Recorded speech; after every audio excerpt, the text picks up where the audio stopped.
이런 질문을 할 수 있죠. 우리는 천국에 대해서 또 구원에 대해서 확신이 있는가? 천국이 있다는 것을 또 확실히 알고 내가 마지막 때는 구원받을 수 있는가 하는 그 문제에 대해서 어떤 사람들은 굉장히 부담스러워하고 당황스러워하는 그런 분들이 계셔요. 왜냐하면 모르기 때문에. 그래서 표정을 본다면 이런 표정이죠. 이게 뭔지 아십니까? 극적극적 하는 그러게. 자, 나는 왜 천국과 구원과 이런 문제들이 나는 왜 이해가 안 될까?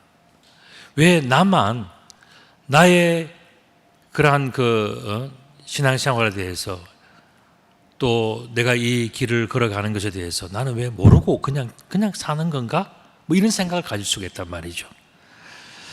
그렇게 생각을 하면서 어떻게 하면 나의 이 문제들을 해결할 수 있을까? 여러분들 고민이 될 수 있죠. 저는 오늘 바로 그 궁금증을 여러분들이 가지고 있는 내가 정말 마지막 때에 어떻게 하면 하나님 앞에 갈 수 있는가? 나 같은 사람은 어떻게 구원받을 수 있을 것인가? 그 문제를 제가 오늘 여러분들에게 궁금증을 제가 풀어드리도록 하겠습니다. 오늘은 이와 같이 천국, 하나님 나라의 구원의 비밀에 대해서 알려드리도록 하겠습니다. 먼저 또 질문이 있습니다. 여러분들이 하나님 나라 구원에 대해서 깨닫지 못하는 이유가 뭔가? 우리가 성경을 많이 읽고 이렇게 하는데 왜 나는 확신이 없는가? 왜 나는 여러 가지 복잡한가? 내 인생이 왜 이렇게 듣기는 많이 듣고 신앙생활도 오래 많이 했는데 왜 이 문제에 대해서 명확하지 않는가 궁금하지 않습니까? 거기에 대해서 예수님께서 아주 정확하고 명쾌한 답을 해 주셨어요. 그게 뭔지 아십니까? 그것은 바로 이런 겁니다. 여러분들이 스스로 지혜롭다고 생각하고 스스로 슬기롭다고 생각하고 있기 때문에 변화가 되어지지 않는 거예요. 예를 들어서 이런 겁니다. 나는 교회 가지만 나는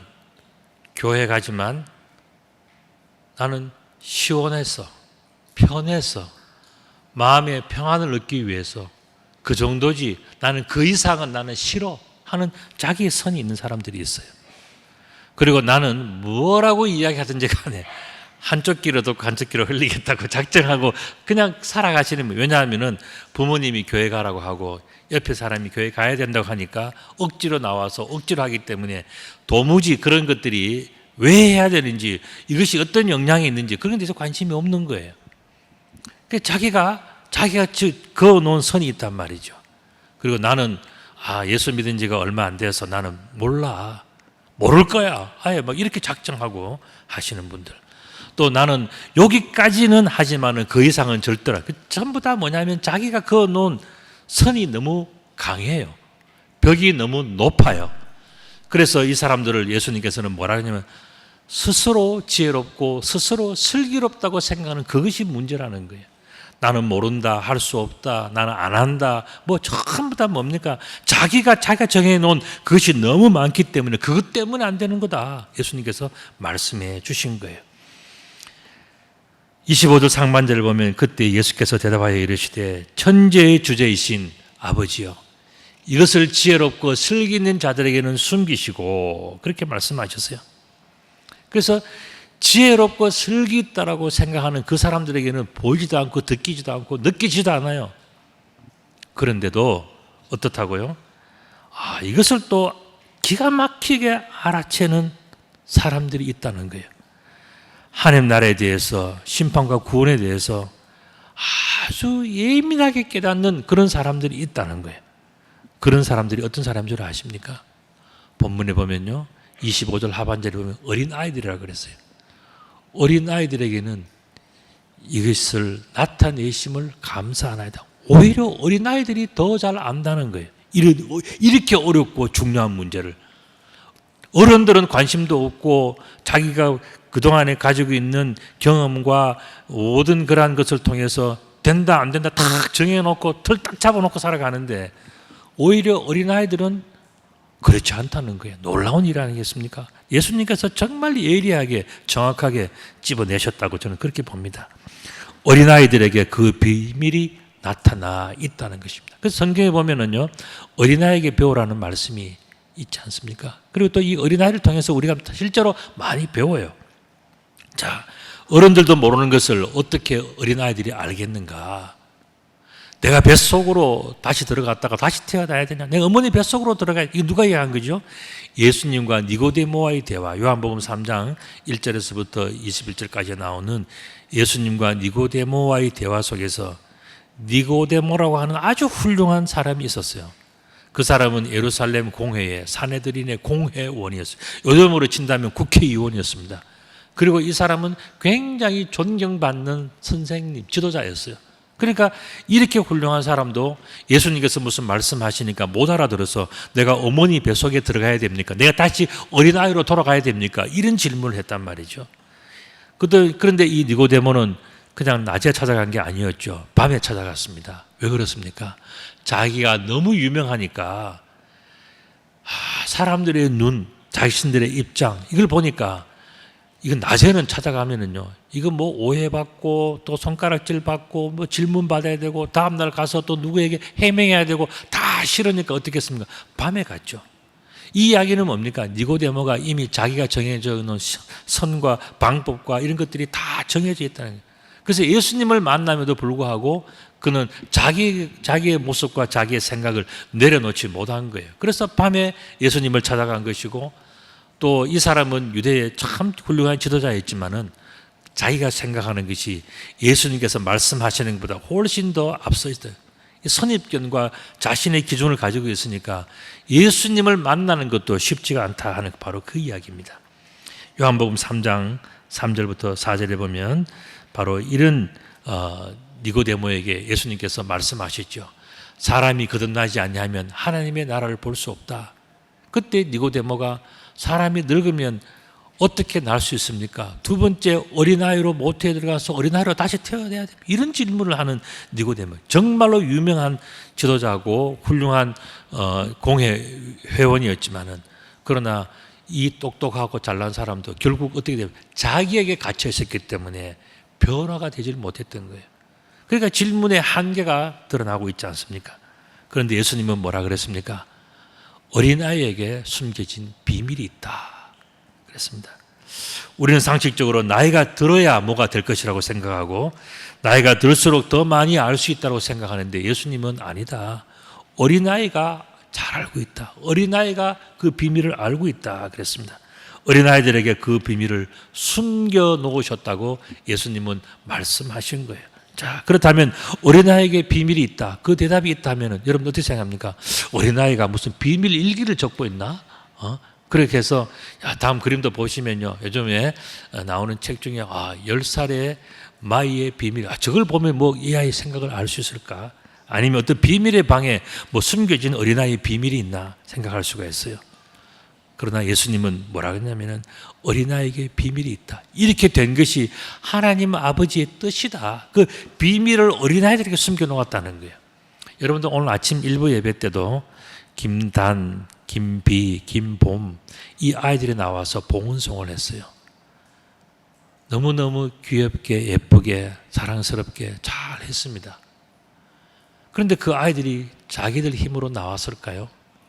어머니가 나오니까 아이들은 따라 나온 거예요. 이게 바로 말씀하시는 중요한 비밀입니다. 어린아이에게 숨겨진 중요한 비밀. 그것은 뭐냐면은 내 아버지께서 모든 것을 내게 주셨으니 아버지 외에는 아들을 아는 자가 없고 또 아들과 또 아들의 소원대로 계시를 받는 자 외에는 아버지를 아는 자가 없다. 이 이야기는 결국 뭡니까? 아버지와 아들의 관계로 예수님께서 설명을 하시는데 아들은 뭐냐면은 자기가 어렵고 힘들고 뭘 모르고 할 수 없고 그렇게 할 때는 뭐냐면은 아버지에게 부탁을 한다는 거예요. 이게 아이의 지혜예요. 이 아이는 오늘 교회 올 때 내가 운전해서 가야지 그런 생각하지 않는다는 거예요. 아이는 뭐냐? 내가 아버지 따라가면 되지, 엄마 따라가면 되지, 단순하게 생각한다는 거예요. 이게 아이에게 숨겨진 비밀이에요. 여러분들 배고픈데 어린 아이가 이제 겨우 1살, 2살 아이가 내가 오늘 물을 잘 맞춰가지고 전기밥솥에 해서 타이머는 뭐 어떻게 하고 예약은 그런 생각하지 않는다는 거예요. 아이는 뭐냐? 아이는 배고프면 엄마 밥 줘. 이게 전부라는 거예요. 아이는 그런 지혜와 그런 본능과 직감이 있다는 거예요. 근데 어른들은 뭡니까? 반찬을 뭘 해야 되고 몇 시에 해야 되고 뭘 어떻게 해야 되고 나가서 먹을 건지 집에서 먹을 건지 복잡해서 이 어른들은요 우리 그런 것 때문에 단순한 것도 단순하지 못하게 살아간다는 겁니다. 그런데 이 아이는 어떻습니까? 무조건 아버지를 믿는 거예요. 신뢰를 하는 거예요. 이게 바로 아이의 지혜라는 겁니다. 그 다음에 또 아이는 어떻습니까? 돌아보니까 부모가 없어. 그러면 아이는요 본능적으로 직감적으로 어떻게 하냐면 우리 아버지가 우리 어머니가 제일 신뢰하는 사람이 누군가를 생각하고 그 사람에게 가서 아버지에게 하고 싶은 이야기를 다 털어놓는 이게 아이의 지혜예요. 여러분들 아이가 무슨 돈이 있고 능력이 있고 대단한 학력이 있고 대단한 지식과 힘이 있어서 그렇습니까? 오히려 반대예요. 내가 할 수도 없고 이것도 못하고 저것도 하고 안 되고 다 그런데 내가 어떡할까 고민하다가 아이는 단순하게 생각하는 거예요. 우리 아버지가 좋아하던 사람, 우리 아버지가 신뢰하는 사람, 우리 아버지가 원하는 사람이 뭔지, 원하는 일이 무엇인지 생각, 그것을 아이는 한다는 거예요. 이게 아이가 가지고 있는 놀라운 지혜라는 것을 예수님께서 말씀해 주신 거예요. 그래서 예수님께서 이런 모든 것을 말씀하시면서 결정적으로 예수님께서 하시고 싶은 말씀을 하셨는데 그게 뭐냐 하면은 수고하고 무거운 짐진 자들아 다 내게로 오라. 내가 너희를 쉬게 하리라 하는 그 말씀이었어요. 자, 그렇다면 여러분들에게서 가장 무거운 짐은 뭡니까? 예수님께서 짐을 대신 져주신다 그랬는데 무거운 짐이 뭡니까? 어떤 사람은 건강, 어떤 사람은 가족의 문제, 어떤 사람은 돈의 문제, 또 어떤 사람은 책임의 문제, 사업의 문제, 진급의 문제, 결혼, 우리는 다 문제들이 많단 말이죠. 각자가 다르지만 전부 다 무거운 짐을 가지고서 살다가 어쩌면 그것 때문에 교회에 나왔을 수도 있어요. 이 문제가 너무 어려웠어. 너무 무거웠어. 그런데 여러분들 가장 무거운 짐이란 뜻이 무엇인지 아십니까? 무거운 짐. 그건 자기가 해결할 수 없는 문제라 바로 그거예요. 해결할 수 있는 문제는 무겁지 않아요. 조금 어렵고 시간이 걸릴 뿐이지.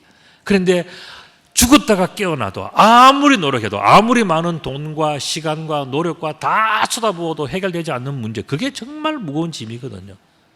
여러분들에게 있어서 가장 무거운 짐 해결할 수 없는 그 짐은 여러분들은 무엇이라고 생각하십니까? 여러분들이 해결할 수 없는 가장 힘든 짐 무거운 짐은요 그 누구도 피할 수 없다는 바로 하나님의 심판이에요.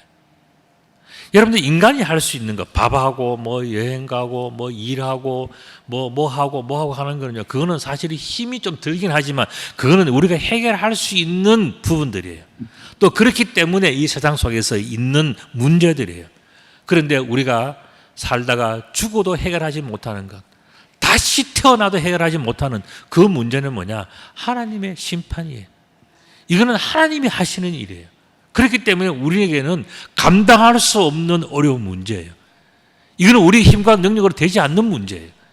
그렇기 때문에 이것을 예수님께서는 뭐라고 표현하냐면 무거운 짐이라 그랬어요. 너희들이 아무리 수고해도 해결하지 않고 아무리 노력해도 되지 않는 그 짐을 해결할 수 있다라고 말씀해 주신 것입니다. 여러분들이 해결할 수 없는 그 문제들 이토록 무겁고 힘든 짐도 해결하는 방법이 있다는 거예요. 예수님께서 참 친절하게 말씀해 주시는 거예요. 해결할 수 있는 방법이 있다. 그것은 어떻게 해결하는가? 힘들 때 아버지를 붙들거나 아버지가 신뢰하는 사람에게 자신을 맡기는 것이다 그랬어요. 이게 바로 어린아이의 지혜예요. 어린아이는 이걸 잘하는 사람이에요. 아주 어떻게 보면 특화된 사람이 어린아이 이런 거예요. 어린아이는요, 자기가 할 수 없는 문제를 가지고서 오늘 차를 운전해서 부산을 가야겠냐, 대전을 가야 되냐, 뭐 그런 생각 안 해요. 아버지가 간다 그러면 따라가는 거예요. 또 먹고 싶으면 저거 사주세요. 저거 먹고 싶어요. 그 말 하는 게 아이의 특권이에요. 그걸 바로 예수님께서는 지적을 해 주신 거예요. 이것이 바로 어린아이가 발휘하는 놀라운 지혜인 것입니다. 어린아이는 자기 문제를 자기가 스스로 해결할 수 없다는 것을 단번에 알고 있어요. 그리고 자기 아버지께서 그 문제를 해결하실 수 있다고 철저히 믿고 살아가는 그 존재가 뭐냐? 바로 어린아이, 나이가 어릴수록 더 그런 거예요.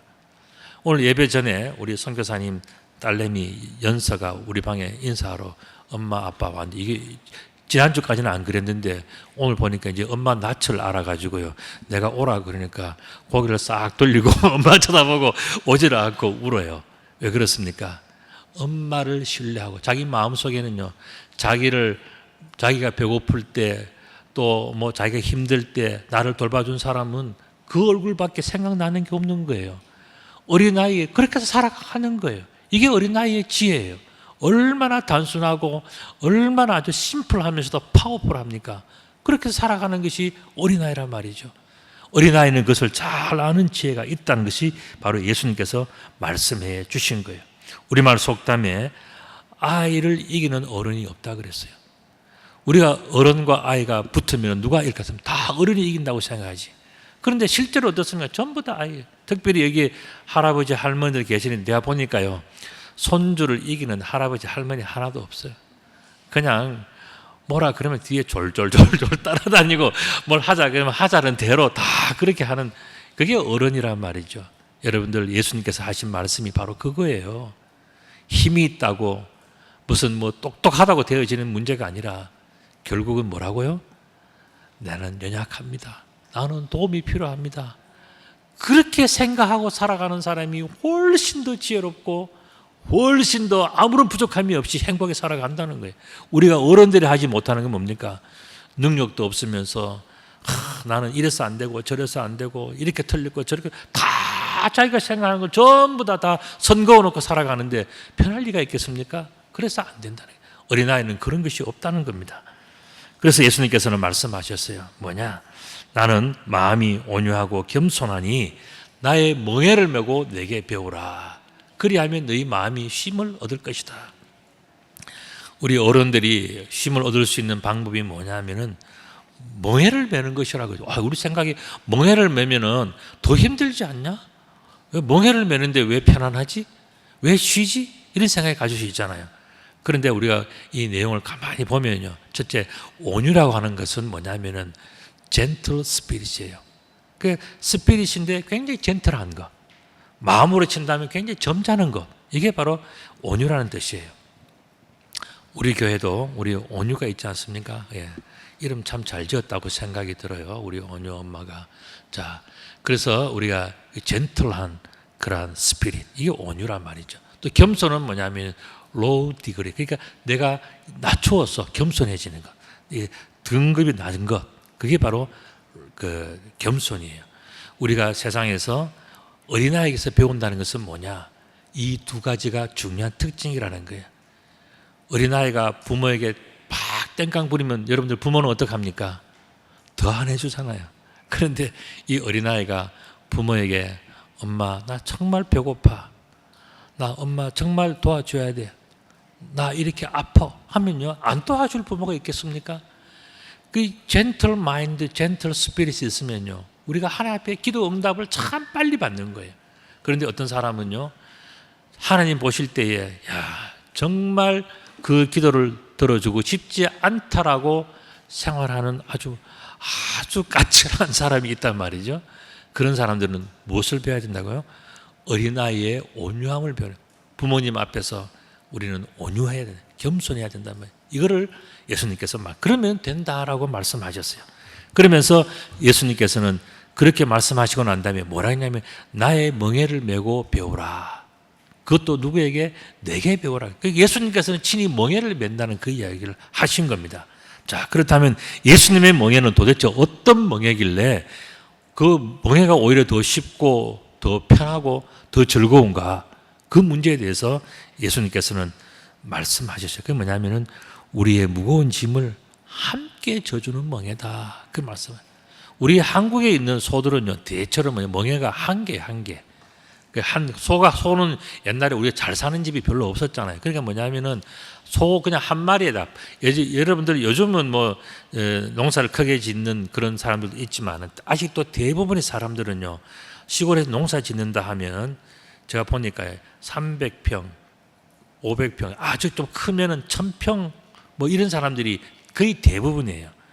그러니까 옛날에는 이것도 힘들다고요. 500평도 얼마나 힘듭니까?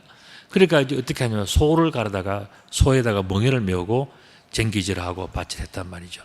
그런데 지금 보이시는 것이 바로 멍에예요. 우리 한국에는 대체로 멍에가 저 한 개짜리예요. 그죠? 그런데 지금 예수님 당시에는 어떻게 해야 되냐면 그쪽에는 유대 지역에는 대체로 2마리를 메요. 근데 그 2마리가 어떤 조합이냐 하면은 암독과 순놈의 큰 소일 수도 있고요. 지금 예수님께서 보고 말씀하시는 것은 한 마리는 어미소인데 한 마리는 새끼소예요. 그러니까 이게 어떻습니까? 한번 생각해 보세요. 자, 어미와 새끼가 이렇게 갈 때 저 새끼는요, 어미 곁에 주인이 매니까 어쩔 수 없이 따라가지. 그런데 발걸음 보폭도 그렇고 힘도 그렇고 맞지 않아요. 그럴 때 어떻게 하는 게 아십니까? 어미소가 다 이끌어주는 거예요. 새끼 소에게 가르쳐주면서. 여러분, 동물도 기가 막힙니다. 동물도 그냥 지들대로 막 살아가는 게 아니에요. 보면 어미가 어떻게 하는지를 보고 그걸 따라서 그들이 배워요. 그리고 이것이 오래 반복되면요, 어미가 없어도 본능적으로 그것이 유전적으로 타고나더라고요. 우리 집에도 요만한 고양이가 하나 입양이 됐어요. 우리 둘째 아이가 해병대 근무할 때 그 부대 쓰레기통에서 라면 주워 먹다가 따라온 요만한 그 까만 고양이가 있는데 지금은 이만큼 커졌죠. 부모가 없어요. 부모가 버린 거예요. 부모가 헤어졌어요. 요만할 때 그냥 헤어져 가지고 조그맣게 바싹 마른 걸 그냥 우리가 부대 면회소에서 받아서 왔는데 그 김포에서 우리 집까지 오는데 4시간 동안 화장실 한 번도 안 가더라고요.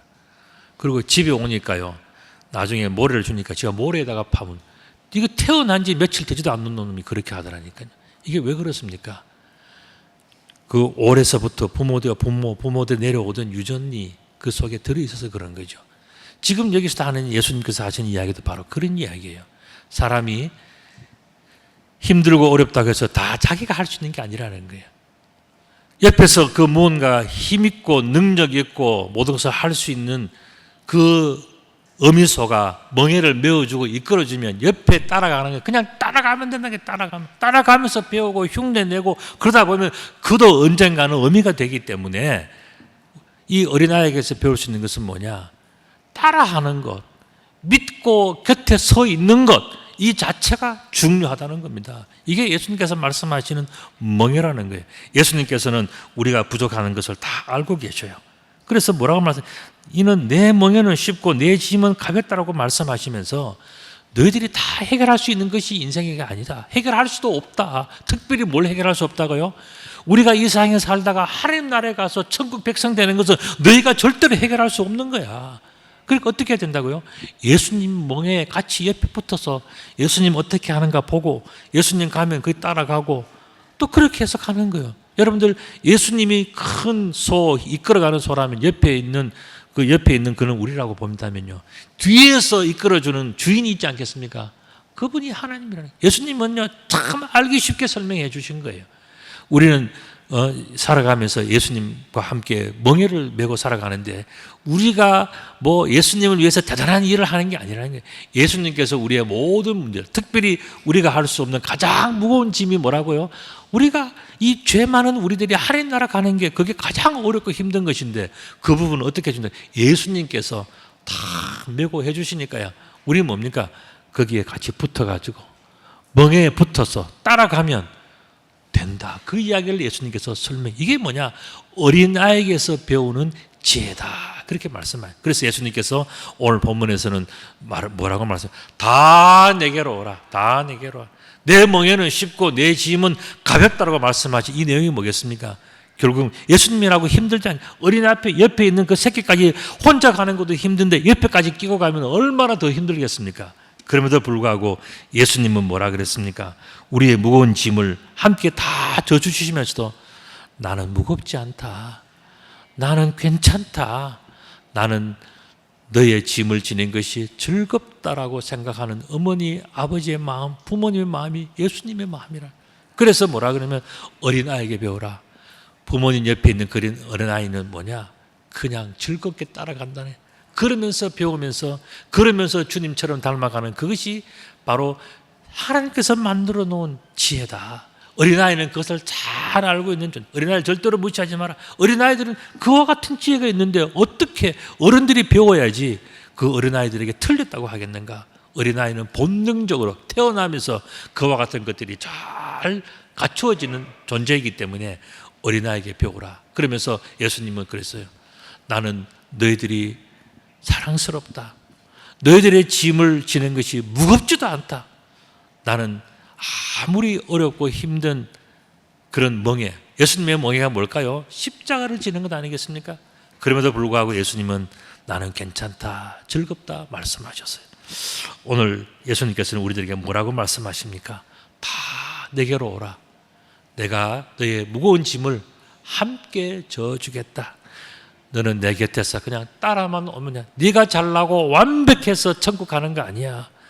너는 부족하고 아무것도 모르지만 그냥 곁에 있으면 저절로 된다. 이 말씀을 해주신 거예요.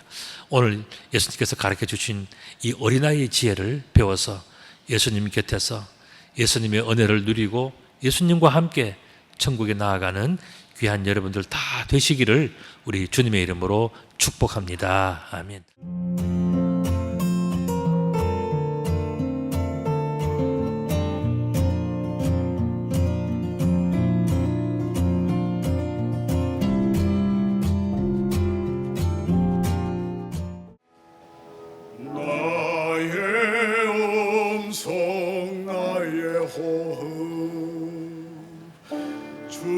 주시니가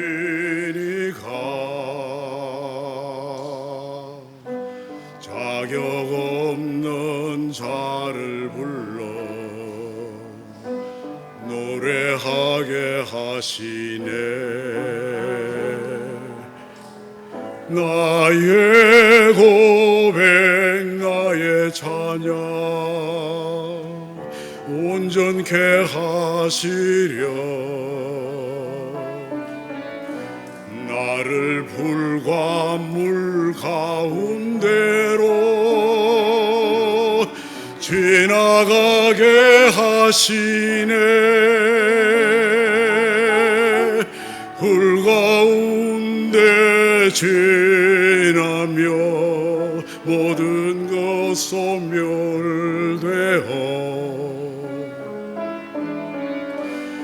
예수님만 남게 하시고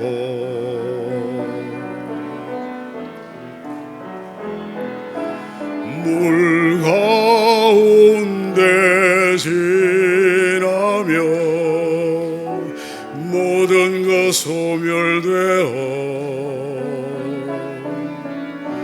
주님 손만 붙들게 하시네.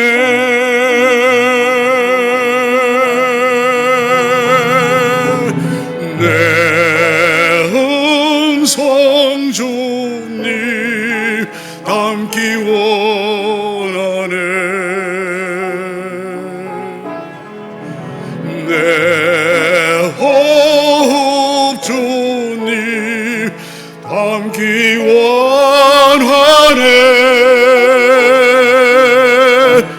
나를 부르신 주님 앞에 거룩한 악기 되어 내 내 평생 주님 한 분만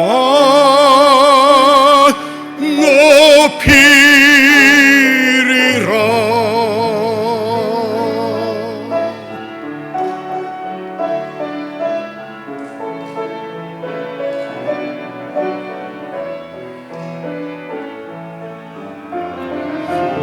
내 음성 주님 담기 원하네.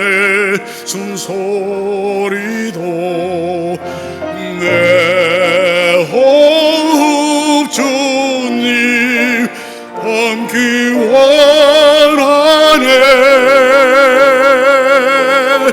나를 부르신 주님 앞에 거룩한 악기 되어 내 평생 주님 한 분